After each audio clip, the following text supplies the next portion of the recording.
Howdy, howdy, howdy. Welcome to Blind Eye Live. I am your host, Hunter King, Blind Eye himself, owner and proprietor of Blind Eye Media.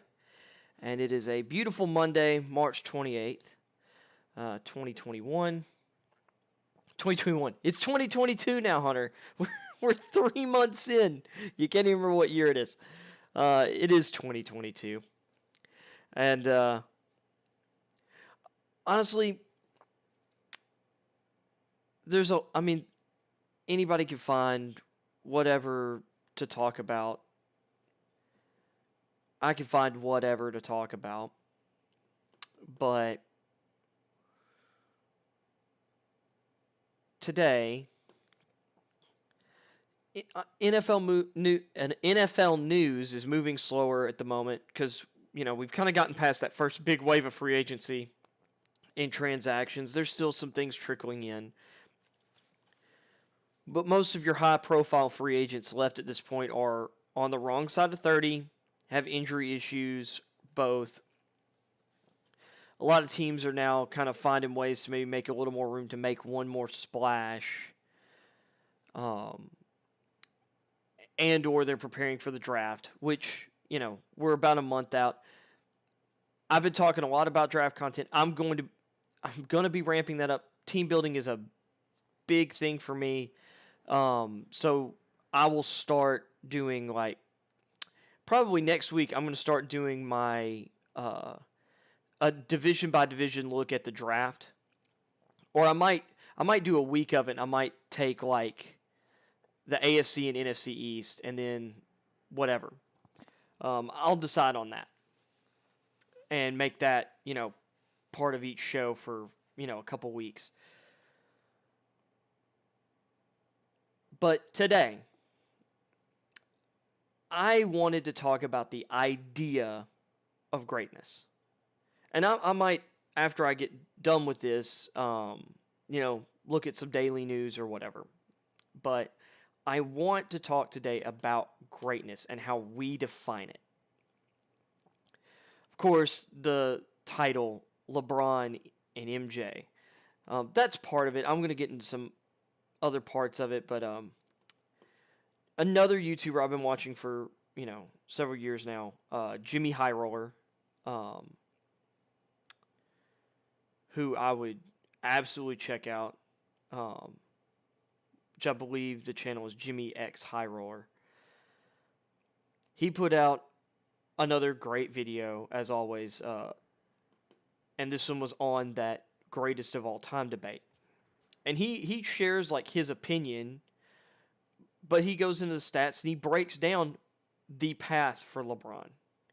And I think it's extremely well done, and I think to a certain degree, I really agree with it, because that LeBron-MJ debate is, really heated, and I would say that 95% of fans that pay attention to the NBA,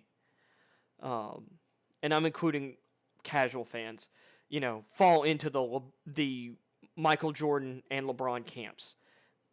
Like he puts in the videos, there's 5% of people who have some other dude, and they'll die on that hill. And they will die on that hill, because that hill's not winning. But, although I do respect certain people's claims outside of, these top two. I think he got the split right, or close to right. It might depend on who your circles around, but it's about 75% to 20% of Michael Jordan to LeBron.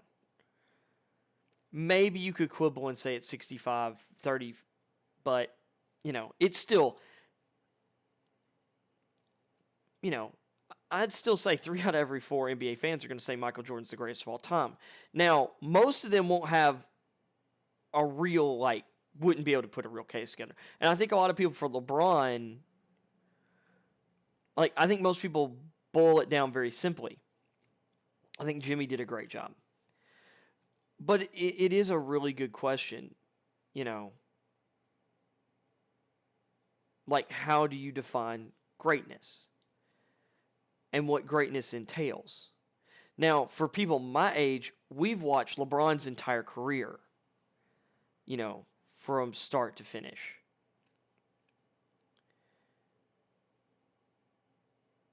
I didn't get to see prime MJ.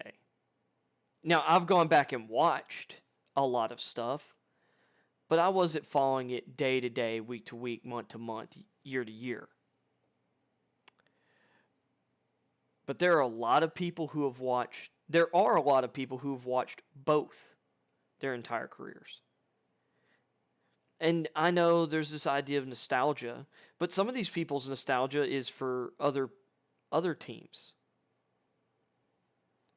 I'll take Bill Simmons and Jackie McMullen, for example. Like, they're Boston sports people, which a lot of our mainstream sports media come from New York and Boston and LA.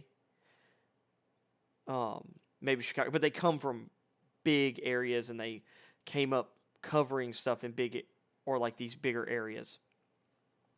So I'm going to say, like, they have their biases, but I mean, they're Boston people, and they unequivocally say Michael Jordan. They've watched both of these two careers. They've covered Jackie Mack especially, but Bill Simmons has covered all of LeBron's career. And he witnessed Michael Jordan. He witnessed the 80s Celtics and Lakers.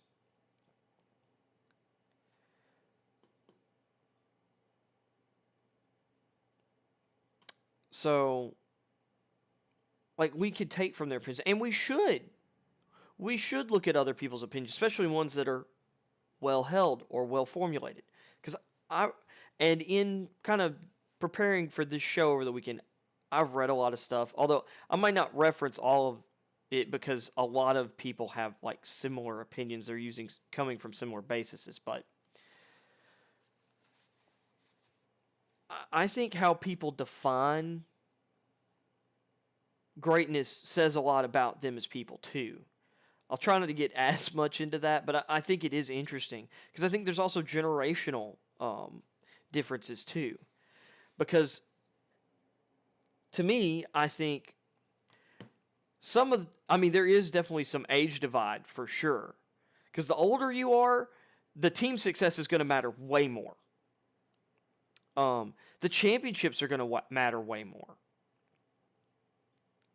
And that's not to say that, like, say, because, your basic argument for MJ, you've got he went 6-0 in the finals. No one else has done that. I mean, if we're just going to talk about finals records, like, if you're going to use that as your end-all, be-all,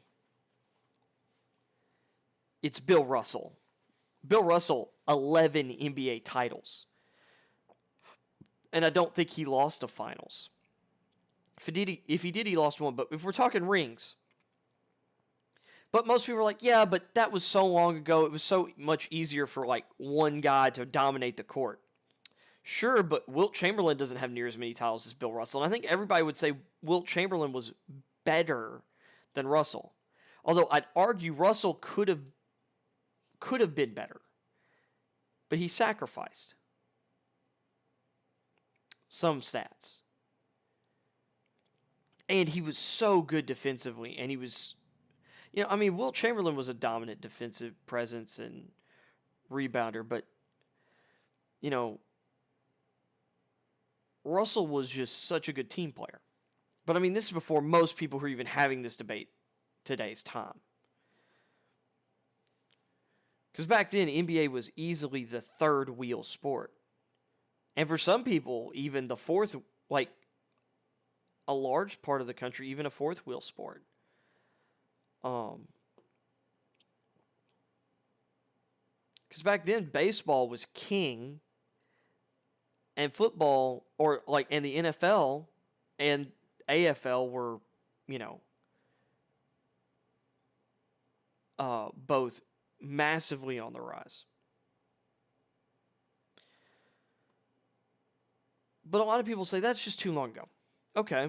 Well, Robert Horry had 7 rings. And we all scoff at this idea, like that he's better than MJ or LeBron. But Robert Horry has 7 rings. I don't think he was on a losing finals team. But obviously, he wasn't the best player on those teams.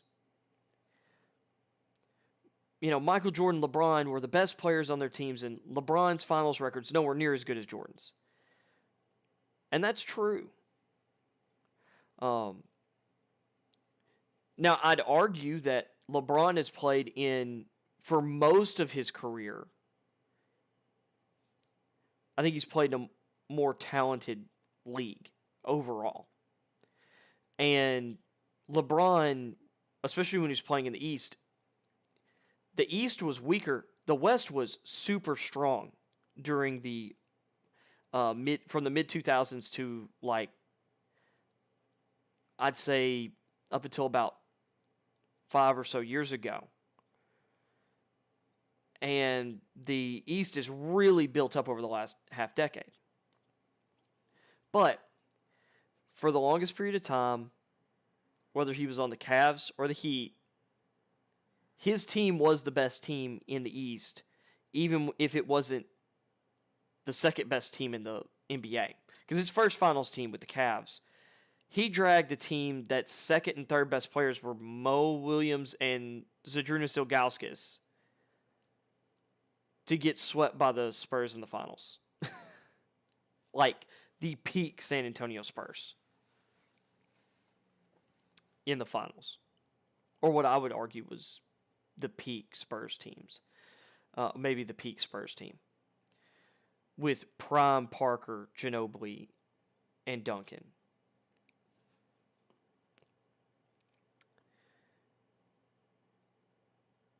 Michael Jordan, when he was coming up, though, before he was able to get to his first finals, it was like it took to his 8th season or so to get to his first finals. He had to deal with the 80s Boston Celtics that had Larry Bird, Kevin McHale, Robert Parrish, Dennis Johnson, and a rotating cast of other, quality players. Quality role guys. He had to deal with the bad boy Pistons with Isaiah Thomas, Adrian Dantley, Joe DeMars, Bill Laimbeer. And I believe Bill Cartwright was on those teams before he eventually became a teammate of Jordan's on the Bulls. Those teams were stacked. And I'm leaving out a couple names there as well. Like, those teams in the late 80s were stacked. You had the Atlanta Hawks, who were kind of the same, I would say on the same rung as the 80s Bulls. It was, you've got, oh my goodness, I can't, for some reason, can't articulate the name. Dominique Wilkins. It's Dominique Wilkins and some good role players, but not a ton of depth. That was the same with the Michael Jordan Bulls.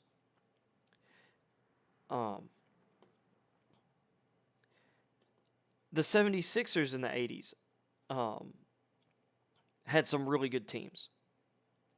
That included Moses Malone. Some of them included Moses Malone, Julius Erving, an old Julius Erving, and I think they only overlap maybe for a year, maybe 2 in the league. But they also had a bunch of other, really good players on those Sixers teams. It wasn't easy. I mean, it wasn't easy getting through at that time. And of course, you can argue like it's never easy getting through whatever. I do feel like, though, because of NBA expansion from the late 80s through because there were I'm trying to remember exactly how many teams. It was 8 teams were added in 9 years or something like that, from 88 to 96. And then, of course, the Charlotte Hornets were added in 2002, 2003. There was so much expansion of the league so fast that it really watered down the talent pool from the level of competition you had to be among the best. Instead of, you're not adding guys who would have been made the league otherwise at that point. You're adding a bunch of people who were not good enough to the league in droves for like a decade. And that's not good for the talent pool of the league. It waters it down, and it makes for, anytime you could collect multiple great players, and especially considering how salary structures work, like they didn't have, like, the salary cap was not as hard or as defined as it is now. It's kind of the same with the NFL up until like the mid 90s, or I mean like up until into the 90s, like you didn't have the strict rules that you have in the NFL now.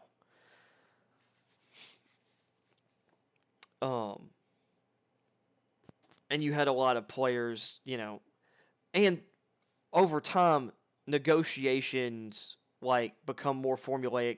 There's a pattern, the market gets set, but things really shifted in the 90s in that regard for all major sports.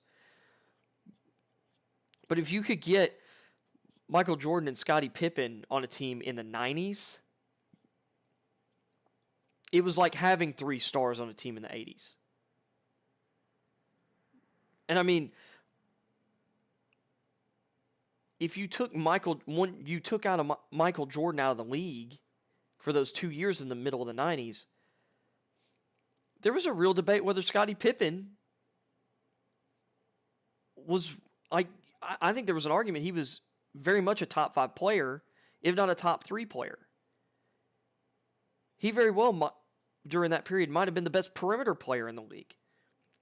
Because I think your argument for best player at that time, if you take him out, I wouldn't put John Stockton in there. Although I think John Stockton's elite, and I think some of these people who think John Stockton wasn't an elite player back then, especially most of the people, I think it's just, I really do. I think it's just because he's I think it's because he's a white guy. I really do. He doesn't look like some physical freak of nature. He just looks like an average dude. But he outplayed people constantly. Anyway, during that, like, whatever it was, like 2 years, the top players were Hakeem Olajuwon, Shaquille O'Neal, and David Robinson. And then probably Scottie Pippen. You could throw Karl Malone out there as well. Like, those are your 5 best players. You could throw some other names out there, and maybe I'm egregiously leaving someone out. I don't think I am. I think those were your 5 best players. So you mean to tell me that the Bulls, either side of those 2 years, had arguably 2 of the 5. You had the best player in the league, and then one of the next 5 at a time where the league was just with the bottom back end of rosters for most teams was abysmal. The Bulls were able to create like a full rotation of NBA caliber guys. That stuff is important, and that affected the league for a long time, because that was affecting the league into the 2000s. During LeBron James's first run with the Cleveland Cavaliers. Like, I really don't think the NBA started to overcome that until about the last 10 to 15 seasons. Because at some point, like, you've got to beat out guys and to up that talent level. Well, the talent level at the very top, those guys are always competing to outdo greatness. But down at the very bottom, you're outdoing mediocrity. If you keep the same number of players, though, in the league, people are having to beat guys who had to earn their spot. There was a decade there where guys were getting spots because spots just kept being added. They were guys who couldn't earn their way in before. You could say, yeah, they beat other guys for those spots, But they beat other guys who weren't beating other people for spots. And that's to put, this period of time that Michael Jordan dominated into some perspective, but also the league in general for, like 2 decades. I mean, this really affected the league for 2 decades. This rapid, massive expansion they had. Which the leagues were expanding because there was a big expansion at the end of the 70s too, when the NBA took, a number of ABA teams in. And just once again, like, as sports permeate and better coaching permeates down lower and lower into the ranks too, players are getting developed better sooner. Players are getting better coaching sooner the longer we go on. So, talent level is going to rise anyway. But that also means the talent level at the top rises too. But some players, sometimes greatness transcends era, because if you took that same person with that same mentality and you just throw them further along, if Michael Jordan came about, the same time LeBron James did, he'd probably have started shooting. He'd be shooting more threes. Even, LeBron came into a league that was very much still playing the same kind of basketball as the 90s.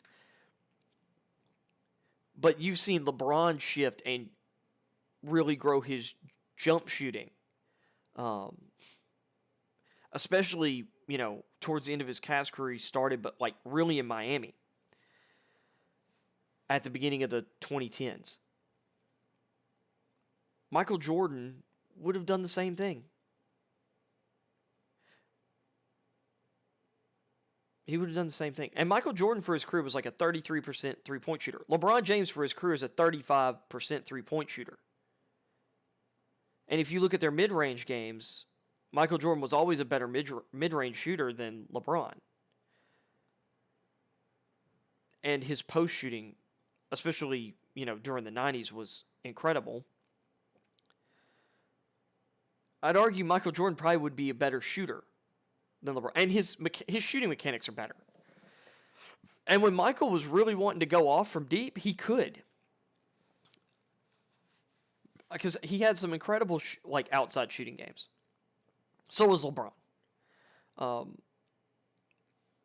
But sometimes, you have to kind of define the eras people are in as well. And LeBron James has played in a much more open era, or open offensive era, than Michael. Now, in the 80s, the scoring in the NBA was off the charts compared to where it was in the 90s and the early 2000s. There's a lot of ball movement, tons of transition, the league played at a really fast pace. And then in the 90s, everything really slowed down. And I think partially it was because of this gulf in talent you had. And teams would play through their best player heavily, heavily, heavily. And actually, if you look at Michael, the funny thing is the trend for him went opposite of some other people in the 90s. In the 80s, like the late 80s and going into the beginning of the 90s, like Michael was on this run of volume that, eclipsed basically everyone. And his stats were insane.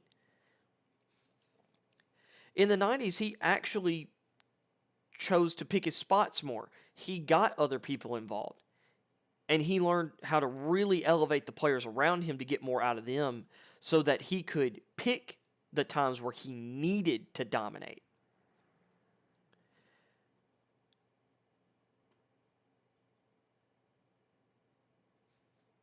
Whereas a lot of 90s basketball became, isolationist hero ball, which people look at Michael Jordan and see that. But he did that at time, he did that for stretches. He zigged when the rest of the NBA zagged in a lot of ways.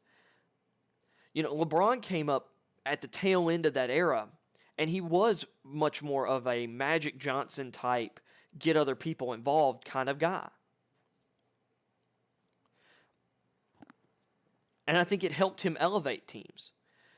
But as he's gotten older, that's how the NBA has become in general. I mean, yes, you still have superstars that really dominate, and you'll see these games of like superstar players just going off.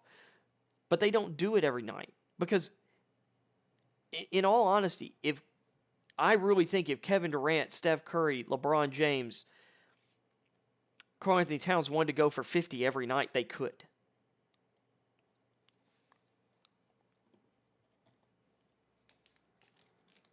But greatness isn't all numbers.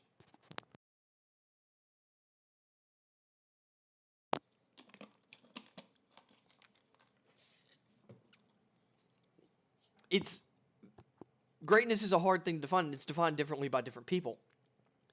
Like I kind of mentioned earlier, I think the older you are, team success definitely matters more to you than just numbers and individual achievements.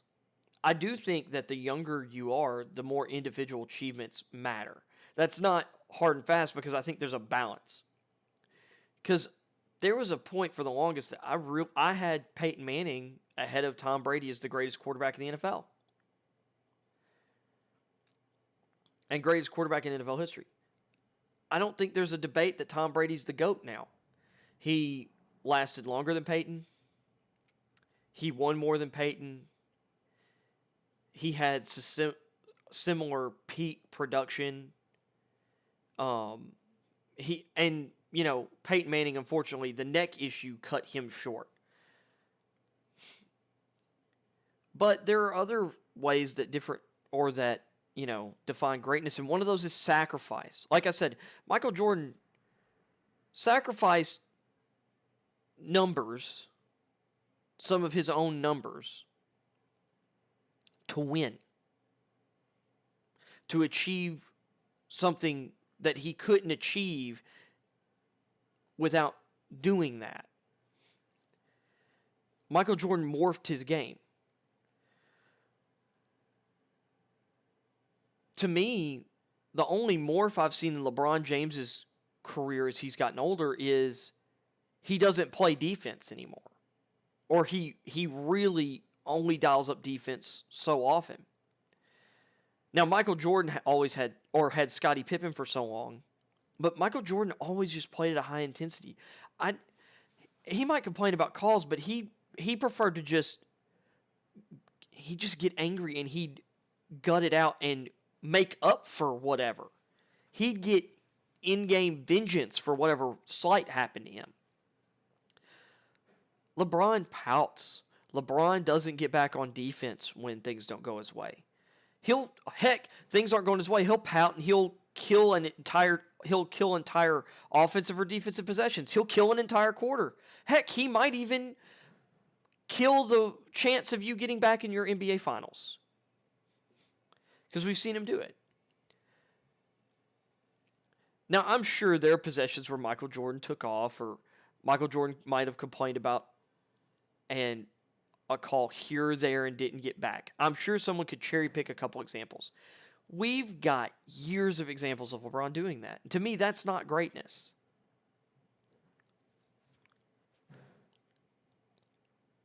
To me, that's not greatness.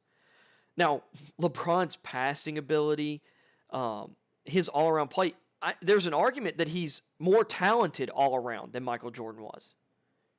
Because you can argue he's got every tool Michael had, except his jump shot falls a little more often, although Michael Jordan's free throw shooting was much better. And some of his other scorings, like right there with LeBron, I mean, their true shooting percentages are only slightly off from each other. And if you look at the overall stats,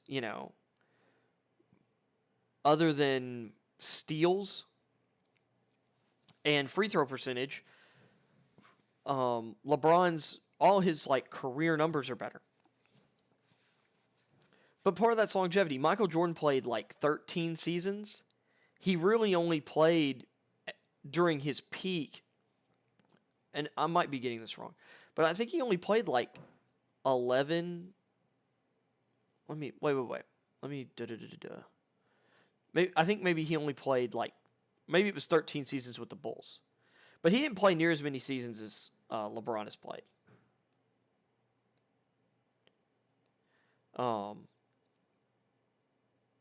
Not near as many. And I think one of those Bulls seasons was technically like he came back at the very end of the season and they got bumped from the postseason, but people don't count that from like his 90s run, really.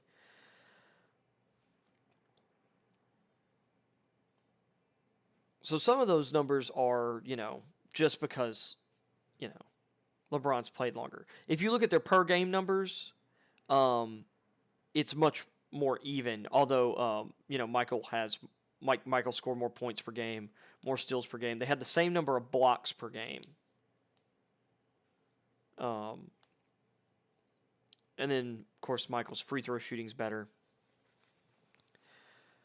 But if you look at the advanced statistics, the advanced stats, and I'm not going to pull all of them up, but like 6 big ones for me. You have player efficiency rating, and none of these are perfect on their own, but they encapsulate different ways of viewing the game or different aspects of the game. PER, player efficiency rating, which I think overrates certain types of players. I think it severely overrates guys like Russell Westbrook. And, overrates James Harden a bit, or like a little bit. Because I don't think it does a good job of quantitating like defensive impact, like true defensive impact. Michael Jordan beats LeBron in that. Michael beats him in win shares per 48 minutes. He beats him in offensive real plus minus. He beats him in defensive real plus minus. And I mean, like, they're kind of close, but if you were looking at it, say, like on a season perspective, or like let's see, or let me say that Michael Jordan's defensive real plus minus is 2.0, and LeBron's is 1.8. So the real plus minus is meant, it's like a regression formula that's pulling everything to the mean. So its goal is to pull everything to 0. So anything that's, below 0 to, a degree or above 0 to degree is massive. And defensive real plus minus really benefits, for the most part, it benefits bigs. And also players that tend to pull down more rebounds than average as well. So the fact that he beats LeBron by like 0.2 of a point is actually that's pretty crazy. Or I say pretty crazy, I mean that's significant. He also beats him in VORP, which is value over replacement player, which I prefer VORP to Kevin Pelton's WARP statistic, wins above replacement player, which I believe, which is kind of like a, which is I think somewhat related to win shares, but whatever. The only thing like big efficiency metric that LeBron beats Michael Jordan in, out of kind of like what I consider Jimmy High Roller and I both kind of, it's kind of weird that we both trend to these same 6 numbers, but true shooting percentage. Like, that's the only thing LeBron James has on Michael Jordan. I mean, there's some other stats, too, but there are other advanced stats I didn't name that, also list Michael Jordan as number 1. Or, at the least, have him higher than LeBron. There's some advanced stats that neither of them are number 1.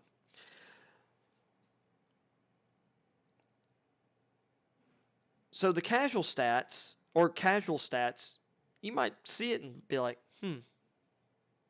LeBron's got more of most of these things.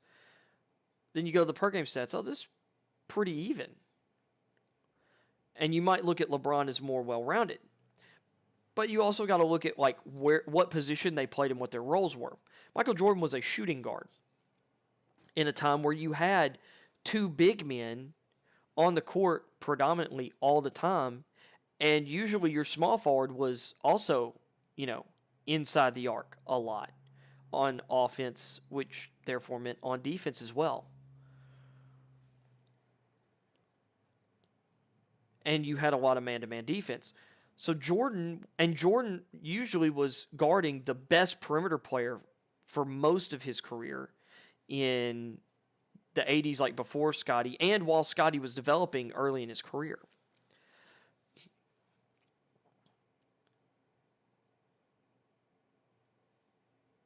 And because Michael Jordan was just that competitive, he wanted the toughest defensive side. He wanted to erase the other player because that's, to him, like, greatness was, I beat you everywhere. LeBron has played small forward, like a point forward, because he's very much like a point guard on offense, but defensively, he's played the forward spot for most of his career. And for the last half of his career, he's played heavily, or he's played a lot of minutes as a power forward. And especially the last 5 years. And this year, he's even played last couple of years, he's played a decent amount of small ball center, especially this year, which that's usually going to inflate your rebounding numbers. And I'm not saying his rebounding numbers are inflated, but when you look at their sizes and their positions, Michael Jordan's rebounding numbers still stand out. And considering Michael Jordan was more of a score-first player, and they still had a lot of plays initiated by a point guard for Michael, rather than, Michael just creating everything. LeBron James has played with the ball in his hands more than Michael has, which is going to lead to more assist numbers. And I would say he's a higher level passer. I don't think that's crazy to think. But Michael Jordan was a really good playmaker. He understood how he manipulated the floor. But there were less baskets, less shots, less baskets, less shots attempted, less made shots. Meaning there were less assists back in the day. It was more isolation oriented.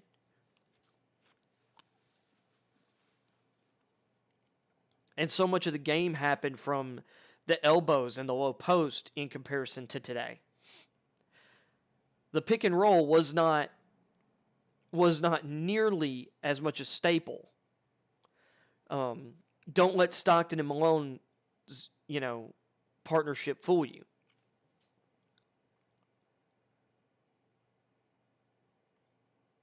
And the fast break basketball really diminished from the 80s to 90s. Yes, it still existed, but it wasn't as prominent during that time as it was, in the 70s and 80s and as it is today. Like, the pace, especially the last 10 to 15 years, like, the pace is, like, through the roof. Everyone plays like the Phoenix Suns did of, peak D'Antoni, Nash, and Stoudemire. From the mid-2000s to, like, the beginning of the, 2010-11. Like, it's crazy just how different, how much the league has changed.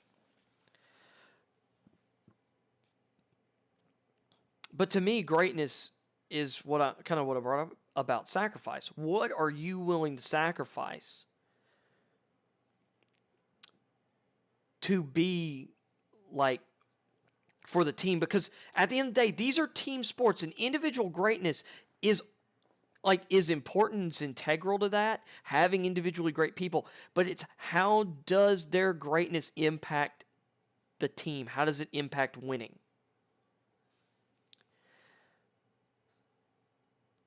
The reason the Bulls and the Golden State Warriors were so dominant was because they had so many guys who were capable of being a top 2 player on any team in the league. Like, when Golden State had, maybe before Kevin Durant got there, they had maybe the best 3-player group we had truly seen, in my opinion, from a complementary standpoint. Definitely since, you've got LeBron, you've got Dwayne Wade and Chris Bosh, and eventually they became something. But LeBron and Wade are really similar players in terms of how they play on offense. Wade's nowhere near the playmaker LeBron is, but the amount of time they really needed the ball in their hands to be their most effective. And Chris Bosh really took a back seat. Like, he transformed himself really as a player for Miami. I think what he did for Miami was the most important thing that happened for Miami. That and LeBron James during that period turning into a great shooter for a couple seasons.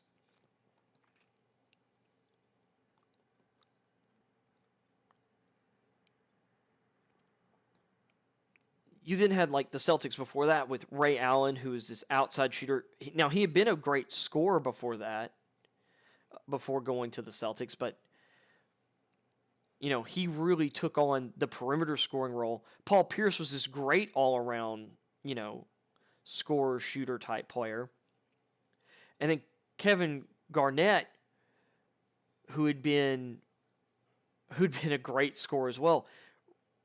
Once again, he sacrificed some of his offense for the other guys, and he really bought into becoming the best version of himself defensively. For the Bulls, Michael Jordan was just great. Scottie Pippen rose to be, I'll fill the gaps. I will be the best. Like, he became like the ideal goal of the second star, the complementary star. Because in many ways he mirrored the star player. But he chose to work hard and play a periphery role.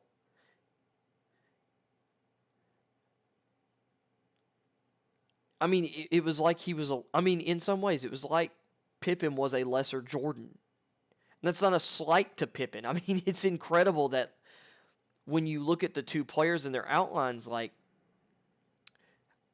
how similar they were. And then, of course, they did such a great job of finding third pieces to kind of go along, that just an amazing pairing. The first three-peat, you had Horace Grant, who was he was a power forward who, made at least one All-Star team. He ended up going to Orlando after that first three-peat, and he, basically kind of played the same role around Penny and Shaq. Eventually, the Bulls get Tony Kukoc, who was at that time was arguably the best, European basketball player ever. And he played like a sixth man role really for the Bulls. Yeah, he could start, but really he was their top guy off the bench. He would have started for most teams and been one of their two or three best players. Ron Harper was an awesome,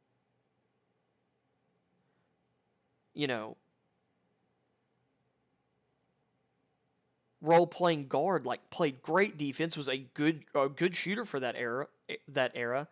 They arguably had the three, like, they could put out a lineup of Harper, Jordan, and Pippen. No one had a better three-man perimeter defensive group than that. They found Steve Kerr. The Warriors had Klay Thompson. Well, I mean, obviously Steph Curry, who has transformed the game of basketball. He's one of the greatest of all time. He's the greatest shooter of all time. And you might argue he is the greatest offensive weapon of all time, because no one has ever weaponized a skill so potently that off the ball they're a threat, or they show as much of a threat. No one treated Ray Allen the way they treat Steph Curry. Steph Curry warps the geometry of the court because he moves, because he exists. And that creates space and openings for other people. He creates opportunities without ever touching the ball. He creates opportunities for other people simply by existing and moving. Which is just nuts.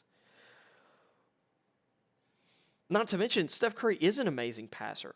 He's an extremely creative passer. He has great court vision. It's one of the reasons it shows in his off-ball movement, because he sees the court. He understands how his dynamic on it, what his existence creates, and then he does things that pull the defense in directions. He pulls strings without having the ball in his hands. He could do that, and he can do that with the ball in his hands. Klay Thompson is arguably the second greatest shooter all time. He's an evolution of Ray Allen in that regard. He's not as dynamic with the ball in his hands as Ray was, but he developed the ability to, play some pick and roll and do some things. And he's a much better defender than Ray Allen ever was. Or at least, pre the 2-year injury hiatus. Although Klay's been looking good of late. And then you've got Draymond, who is one of the best defensive players in the history of the game. He's a really, really good passer.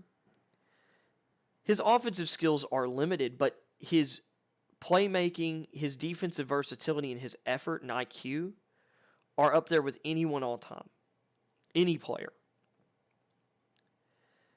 And those guys complemented each other so well. And then the Warriors also did a really good job of identifying and developing role players, whether veterans or younger guys. But those guys built a culture, too, that everybody bought into. The Bulls had a culture that they'd bring veterans in, and they would take smaller roles. People bought in. I've not really seen that from most of LeBron's teams, except for during his period in Miami. But that's because Chris Bosh wanted it. Dwayne Wade eventually took a back seat after that first year to LeBron. But, that took into year 2 for them to kind of establish that. Even during that Heat run, though, you'd see LeBron just... it was borderline, embarrassing some of the ways they would treat Mario Chalmers and some of the other players. To be quite frank, Michael Jordan would get on to people, absolutely. But I think there was a difference between the way Michael went about it and LeBron. Now, I think Michael was was a borderline psychopath about it. But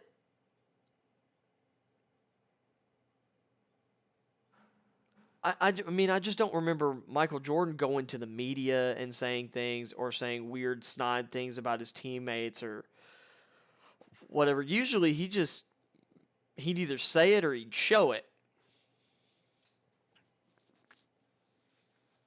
Whereas LeBron just seems more manipulative and borderline backstabby.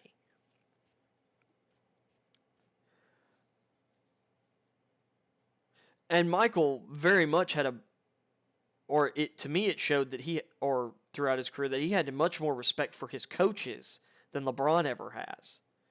Now, it doesn't help that LeBron came up under Mike Brown at the beginning of his career, because Mike Brown is very much an overrated coach. But when he got a really good coach in David, and I still stand by this, I think David Blatt, who came over from European basketball, is a really, really good quality coach. LeBron didn't respect him, and LeBron ran him out of town for a lesser quality coach in Tyronn Lue.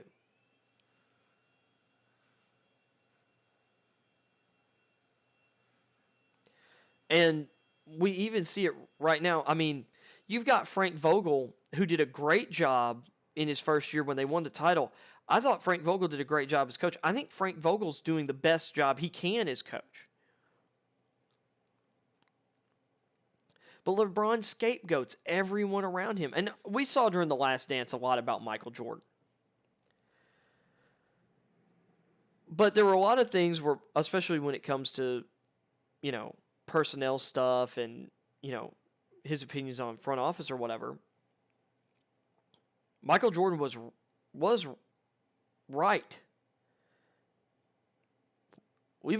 I feel like it's been proven time and time again, LeBron James as a GM is terrible. Now, Michael Jordan as an NBA front office guy has been bad for sure. We could see it from his time with the Wizards and with the Hornets, although recently I think the Hornets have been making some really good moves. Nice resurrection for Mitch Kupchak, because I think he's still in charge over there, or involved. But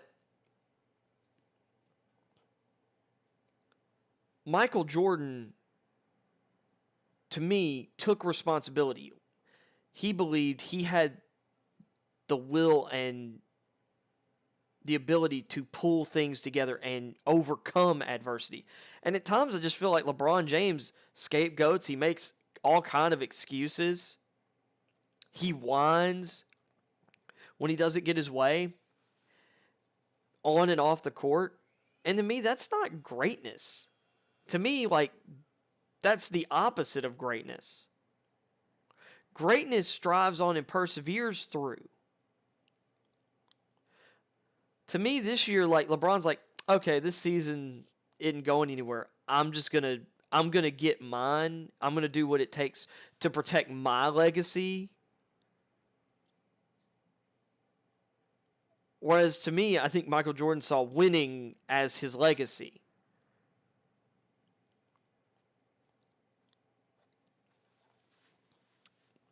And I do trend towards winning. Winning matters. And LeBron James won a lot of games. LeBron James has been to a lot of finals. It is hard to get your team to the NBA Finals as many times as he did. And he's done that more than Michael Jordan has.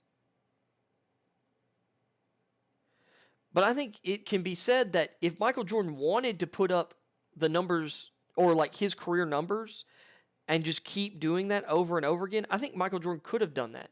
I know during his Wizards run, we saw a Michael that's not as good as LeBron James at the same age, but he also came out of retirement for a second time. And I think if Michael Jordan had had access to the types of sports science and what have you that LeBron James has now, I think Michael Jordan, because of his competitive edge, I think he would have been all over this stuff.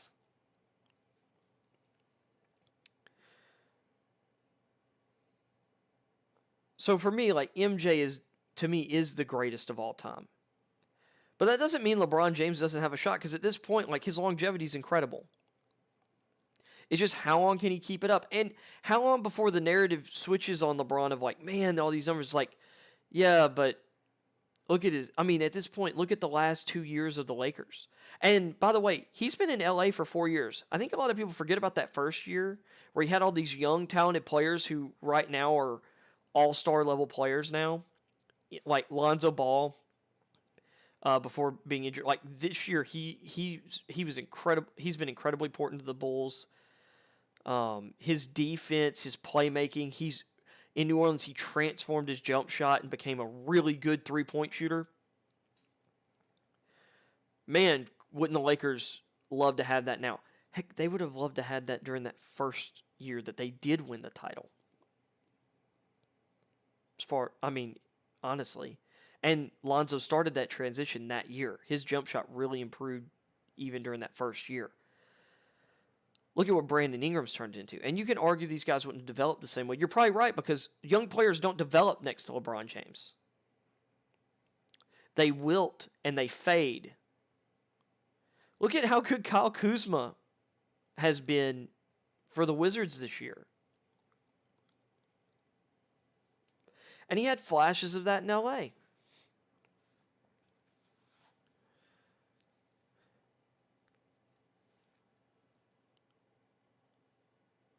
But he had a bunch of young, talented players on that first team, or on that team the first year, and they didn't make the playoffs, and he blamed them instead, and was upset and passive aggressive about it, because that's the thing, he's super passive aggressive.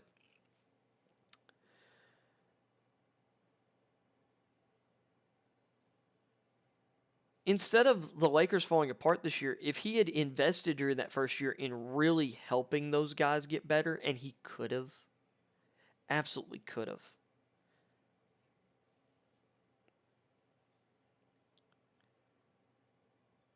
They'd have a dynasty right now. They wouldn't have, and they might not have. I say they could have had a dynasty. I mean, they wouldn't have, and they'd have eventually gotten Anthony Davis anyway through free agency. They wouldn't have had to have sacrificed all that stuff. All those players.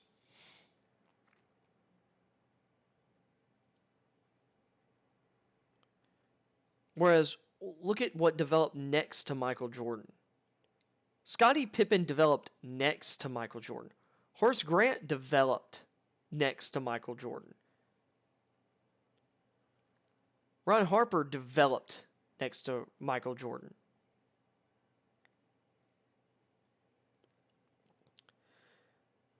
To me, I look at LeBron and I see every time, it's like lately, the last decade, I feel like LeBron goes and people wilt around him. There was a time where that wasn't the case. His early time in Cleveland, I felt like he did make people better.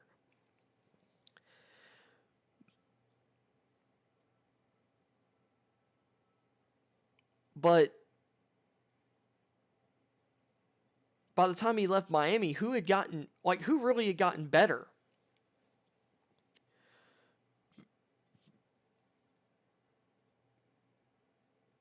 Norris Cole, Mario Chalmers, most of the guys they drafted, they didn't do anything anywhere else.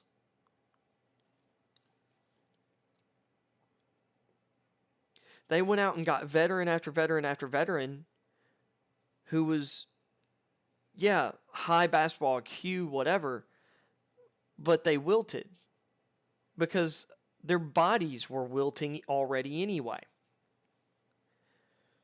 Look at his second stint in Cleveland. Kevin Love, took a back seat. But they, I feel like they didn't use everything Kevin Love had to offer. There's a reason the LeBron-Kyrie relationship fractured. And Kyrie's a weird dude. But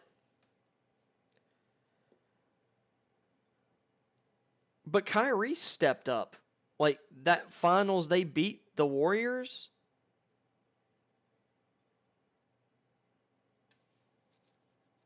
He's the one who took and made the clutch big shot. He played really great defense during that series. And really during the playoffs. Like, Kyrie stepped up.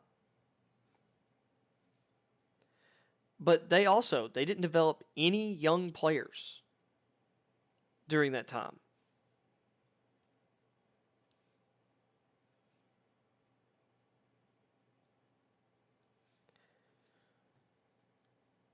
And the Lakers haven't developed anyone either.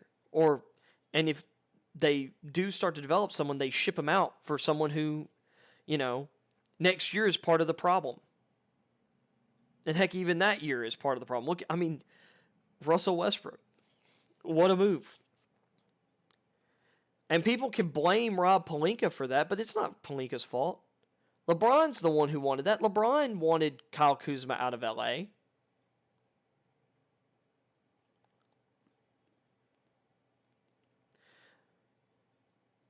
LeBron wanted Kuzma out of LA. He wanted a big name star.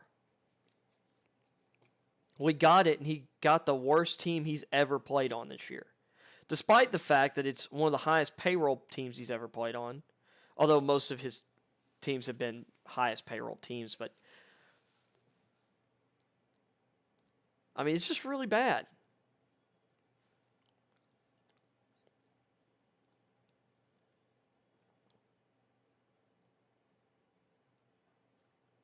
And just to get off the LeBron MJ part of it, like you see this, or when we look at other sports, and basketball's, or even in the same sport, like I said, players sacrifice. Like Paul Pierce and Kevin Garnett, Ray Allen sacrificed, but KG sacrificed in ways. Paul Pierce, he was already there. I think everybody would say Kevin Garnett was the best player on the team, but Paul Pierce really was kind of the leader there in a lot of ways, he and KG. But look at the young guys they built up around them, including Rajon Rondo.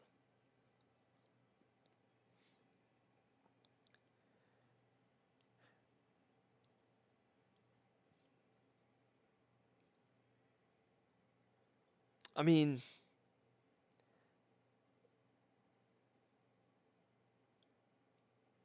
and I'll say this, Kobe Bryant, which Kobe Bryant I think was wired a lot like MJ.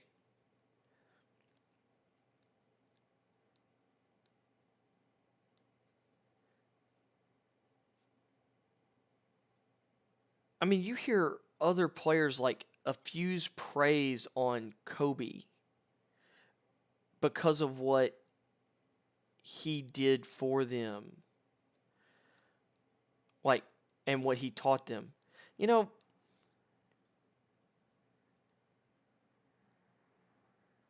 I hear LeBron, I've even heard this, from clips from LeBron's podcast or show that he does, The Shop. And there's so many of those conversations of people talking about, what they've learned from LeBron. But I'm pretty sure I've heard him ask what have you learned from, me, or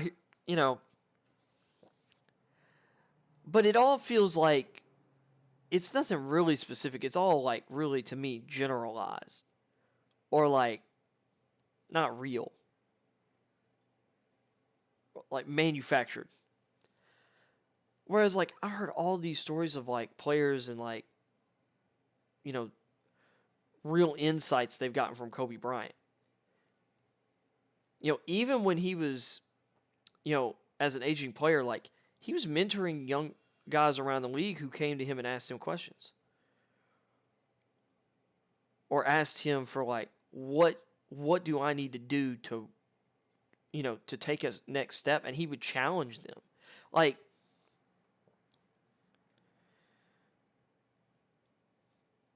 LeBron James runs around with this whole king moniker,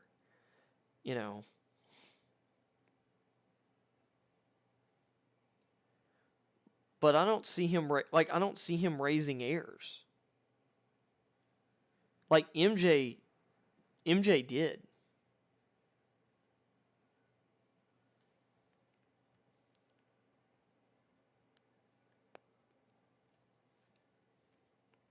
MJ did. And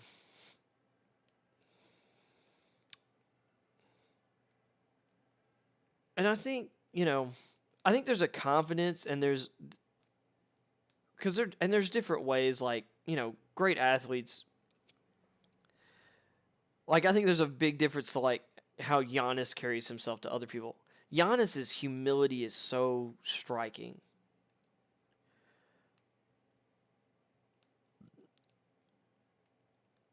And yeah, he piles up some gaudy numbers, but he's a selfless player. He's not a selfish, self-centered player.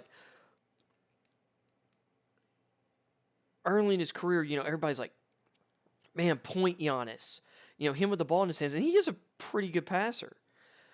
But you look at what he's morphed into, and he's still so young considering his experience, where he's turned into more of a screen setter. And this year, really playing a ton of center with like Brook Lopez out, injured for most of the year. Like, he's turned into a screen setter. He's playing and guarding and taking on more physically, challenging, like, and wearing physical matchups. He's helped Kevin or Chris Middleton over the last few years, grow into this, pick and roll scoring option who can, in some ways, be their main like ball handler in high leverage situations.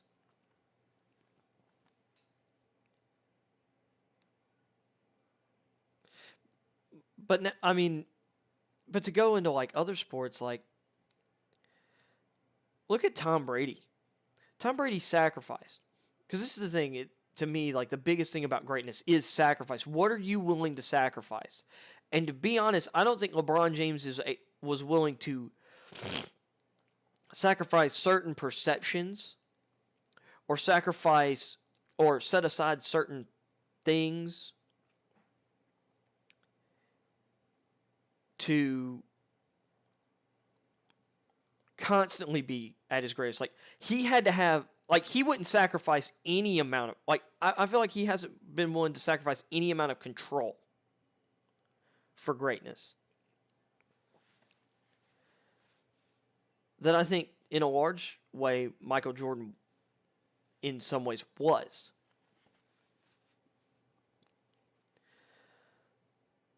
You look at Tom Brady and Tim Duncan. You look at the Spurs, who were so dominant while Tim Duncan was there. And unfortunately for them, like, Kawhi Leonard just really wanted to play in LA. He wanted to eventually go back home to LA, because that would have continued, or potentially could have continued in San Antonio. But you had guys like Tim Duncan and Tony Parker and Manu Ginobili who sacrificed money and maybe role and statistics for success. Because as we see, looking back at everything, if you don't win championships, you're pretty much disqualified from the greatest debate. And if we're splitting hairs between players, like, those championships matter. Especially. So guys like Vince Carter, who I believe did eventually win a title with the Mavericks, but as a, role player, really. As awesome as he was, and as impactful as he was, he's farther down the list because he wasn't as big of a winner. Dan Marino.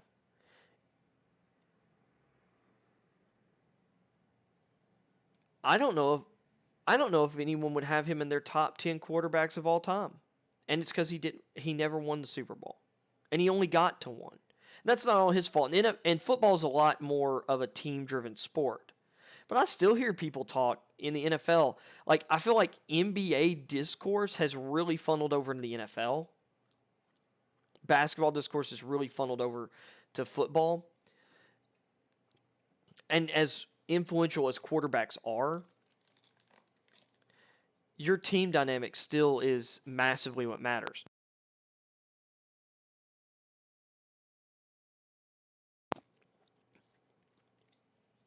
Because, and this is the way I see it, and I think it's very apparent, it doesn't matter how good your quarterback is if your offensive line, should I say, if your defense isn't good to awesome, and if you don't have a balanced attack. Like if you don't have a great defense, like you can't win a Super Bowl, and that means a defense that's able to get to great for a stretch of time. And I mean, there's a balance because if you can have an explosive offense that's able to get big chunk plays, even if it can't necessarily grind it out, if you could get enough of those, like the Bengals this year, and have a defense that by the time the postseason hits, your run defense is on point,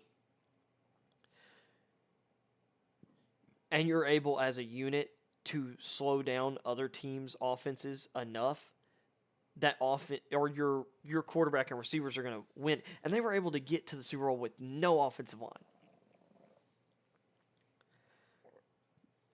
I know they had one, but literally 50% of the snaps, it was like there was no offensive line.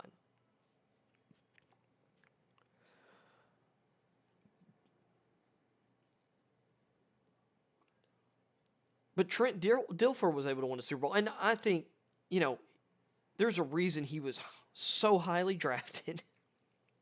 There was a reason he was the top QB prospect the year he was drafted. But he didn't have an amazing career. He was very average to below average most of his career. But he goes to the Ravens, and they have one of the best defenses in NFL history. And they had one of the best running games in NFL history. Behind one of the best offensive lines with one of the best rookie seasons any running back has ever had. And they had just brought in Shannon Sharp, and they had this really awesome retirement. Their special teams was awesome that year. And all that coincided where a 30-something Trent Dilfer was able to just manage what he had. And they were able to win. And ended up winning big in the Super Bowl.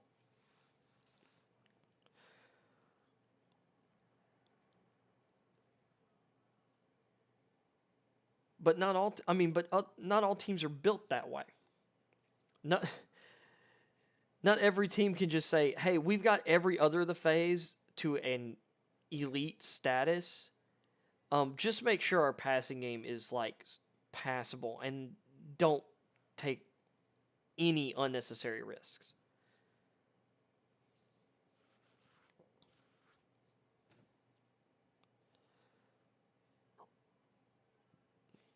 But sometimes as individuals, like for true great success, we have to sacrifice. I know I keep getting off track on some other things, but Tom Brady sacrificed money over and over and over and over and over again in his NFL career. He did. He has never been the highest paid quarterback in the NFL. Because he cared more about winning. He's like, I'm going to make plenty of money. I've got endorsement deals. I can do all this other stuff. I want to win.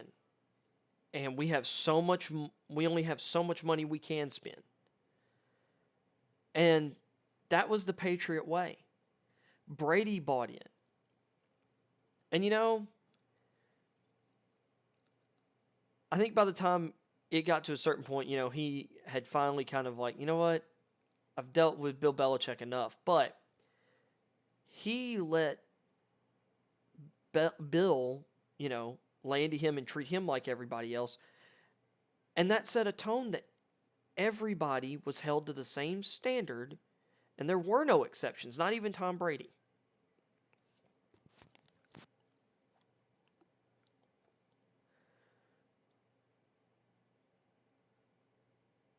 And some guys just aren't willing to deal with that. Antonio Brown was on a pace to be, the best receiver since Jerry Rice, arguably. Like, to contend with Calvin Johnson for the best receiver since Jerry Rice. Or at the very least, since Randy Moss, Terrell Owens. And he's destroyed his career. because of his selfishness and ego on and off the field.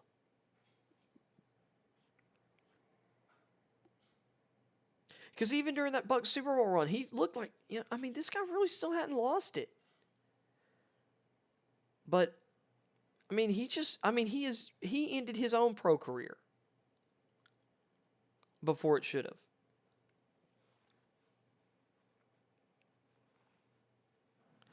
And look at Kurt Warner. Like, Kurt Warner ascended to the mountaintop out of nowhere. And then, he almost drifted back into obscurity. The Rams decided, to let him go and replace him with Mark Bulger, who most people probably don't even remember. Mark Bulger had a couple-year run where he was pretty good. Goes to the Giants. They draft Eli Manning. And, he, fairly quickly ceded the starting job. But he didn't whine and complain. He goes to Arizona, knowing that, they're rebuilding and that he's probably going to be mentoring a young quarterback again, which was basically what everybody knew was going to happen in New York, too, that year. They draft Matt Leinart, and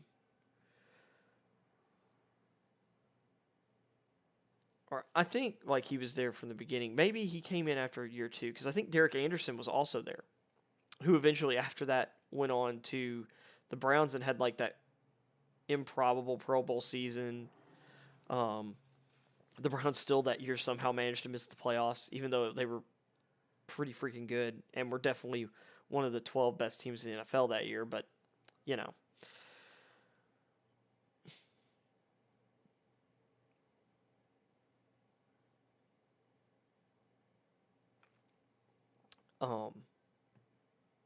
Warner eventually takes that job from Leinart, which Leinart just didn't want to be an NFL quarterback. He wanted to party and be a playboy and not really, be great. That's fine.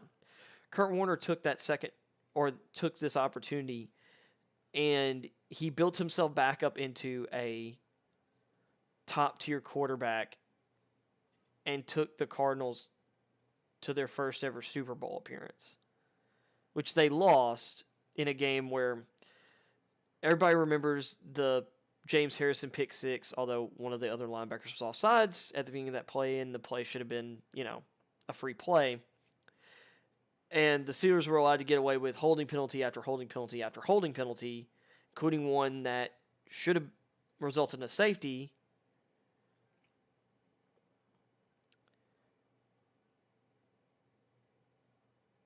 That didn't. And of course, everybody remembers San Antonio Holmes, crazy touchdown catch at the end of that game. But, so what I'm saying is the Cardinals should have won that game. And the referees over and over again cost them that game.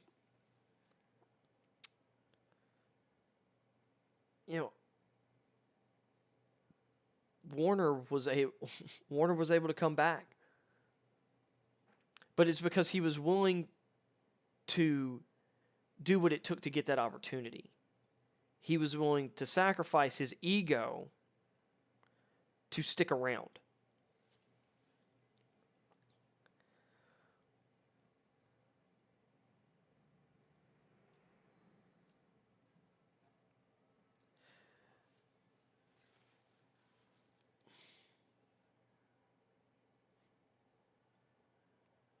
And I think, in modern society today, I feel like I see true greatness less and less. Because I look around and I see a society that that's not willing to sacrifice anything. I should be able to have and get, I should just have everything I want because I deserve it because I exist. And it's you do deserve equal treatment under the law. You do deserve, we should treat each other with a level of respect, but I'm sorry, your existence doesn't mean you get you existing doesn't mean you get to have what your neighbor has. And sure, there are some people who they are just born into success. But that's a legacy of their parent.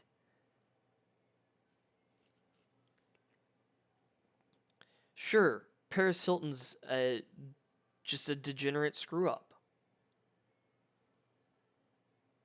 And it's unfortunate that she's done what she's done with her father's legacy.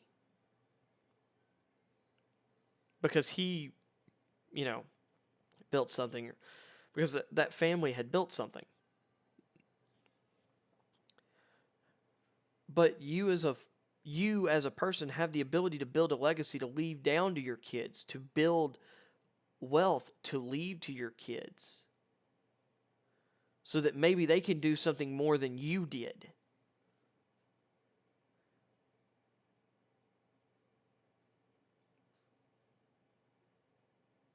But,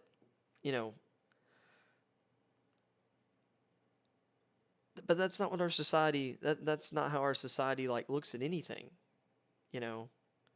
I don't have, and that's not fair.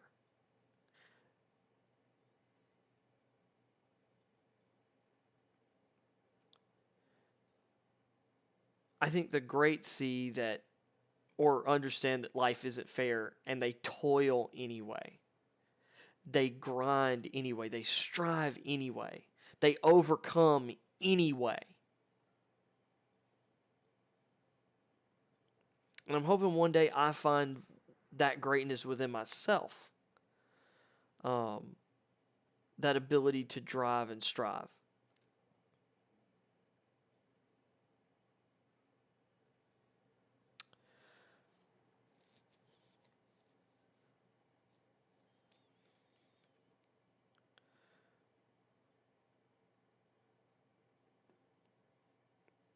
Of course, I'm also a Christian, and there's also a part of that that's all, to me, still not the full picture of greatness. Because at the end of the day, I still can't find the greatest version of myself by myself.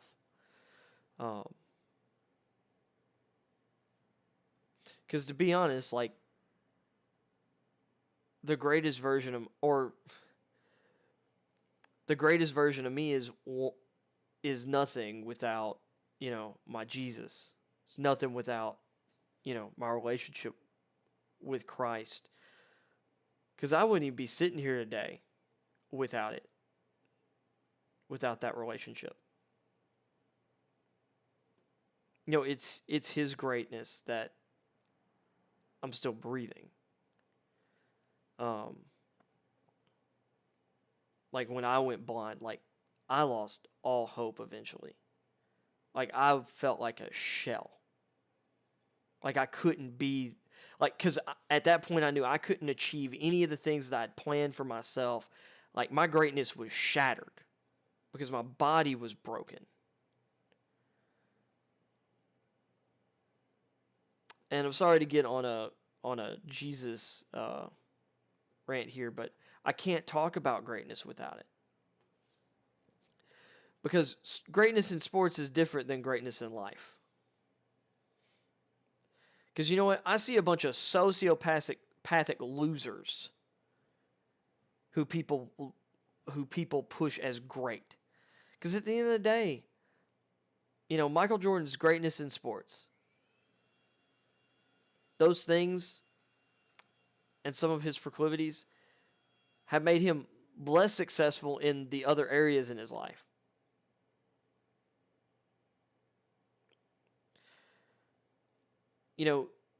His greatness as a basketball player for a long time affected his ability to be a general manager or to be a good personnel executive because he didn't always listen to his scouts. He didn't listen to people who had put their lives into evaluating and developing talent.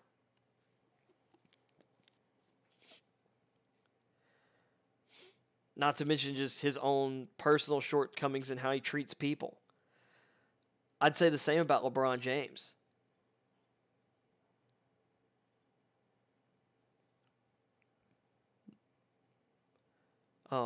In that regard.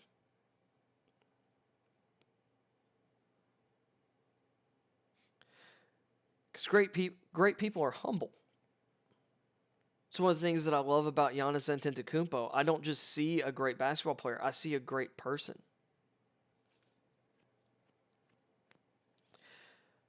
It was the same thing with Steve Nash.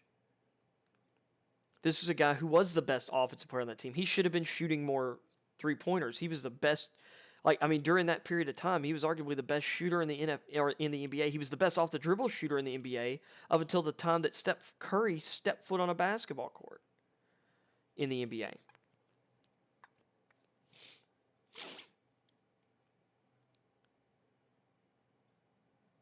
Tim Duncan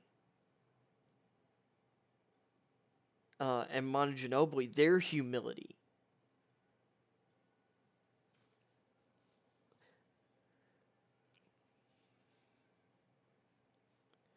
And you hear about the great teammates in sports.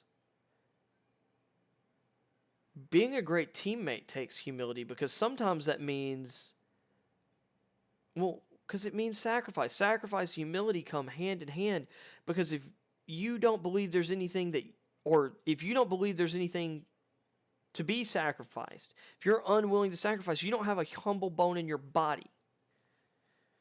Because sacrifice means giving up something for something else. And when it comes to being a teammate, it's giving up something of yours for someone else. If you're not willing to sacrifice for the people around you, do you care about the people around you? Because to me, that's how you show how much you care about the people around you. And if your friends aren't willing to sacrifice every so often for you either, what kind of friends do you have around you?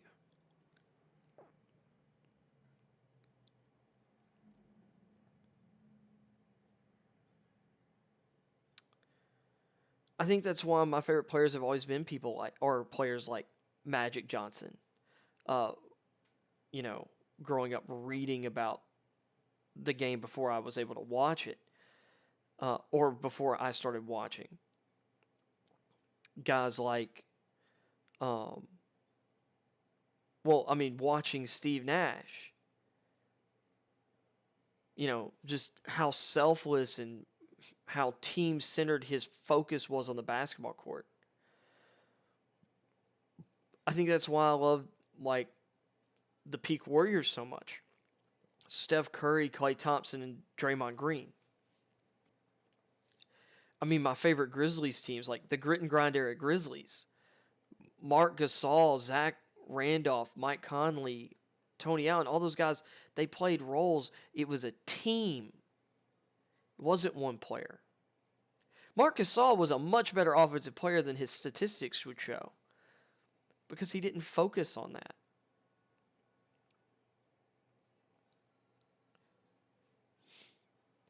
I think that's why I love Giannis and Nikola Jokic so much. Jokic is a stud, but it's his passing, his screen setting. He's willing to do dirty work to get buckets, to create buckets for others. Giannis is literally just willing to morph into whatever his team asks him to do as long as it's not try and be Steph Curry.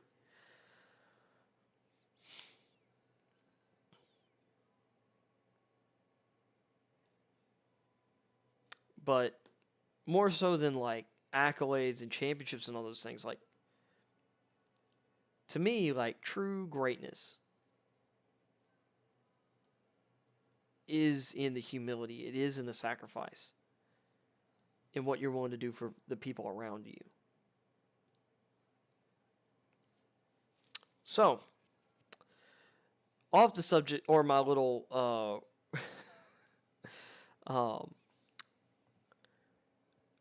hour and a half speech on the topic of greatness, I think I'm just gonna cut it there.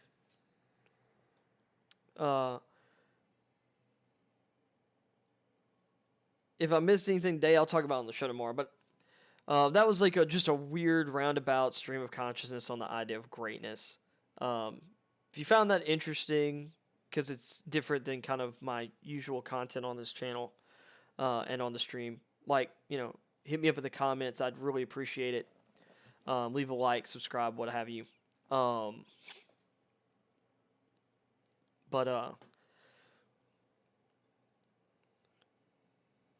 like I said, I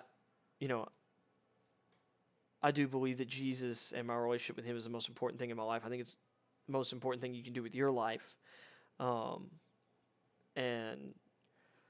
I pray if you're, not a Christian, you're listening right now, like, please don't just, please don't think this is just some kind of reflex or whatever. Like, I mean it. And I think it's the greatest decision anybody can make for their life. Understanding, like, there is a force in this universe that is bigger than you, created you, and loves you, and cares about you. And has a plan for you. A plan that you are involved in. Like, you're not on autopilot. It is a choice. So, and heck, if you have any questions about that, reach out to me. And heck, if you're in the Southeast Texas area, like around Beaumont, Lumberton, Orange, what have you, there's a great church down here that has just started up called CTX Church, SETX Church. I think there's a website. But I volunteer there. I play drums. And also help with youth and our young adults ministry. And if you're in the area, look us up on social media and Google whatever. That's SETX Church. And we don't have a building yet. We're kind of moving around or whatever, but it's real and it's organic. It's not just some, building that's been around for 100-something years and there's families that have been there for generations that believe it's their church. No, this is the church. This is we're not doing it because, it's something we've been doing forever. It means something to us.